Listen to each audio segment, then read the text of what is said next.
Nu te teme, ce mari cuvinte, ce vorbe pline de putere. Când simți că totul se destramă și ce-ai avut în abur piere, tu crede în Cel ce totul vede și-ți spune într-una: nu te teme.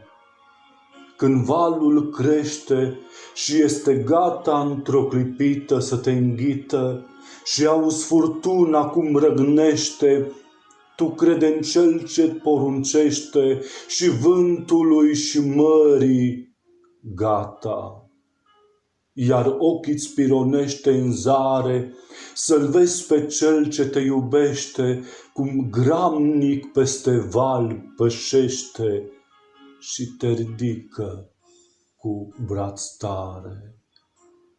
Din orizontul vieții tale vezi doar ruine, locuri goale, și pe pământul fără ploaie te prăbușești cu a ta durere.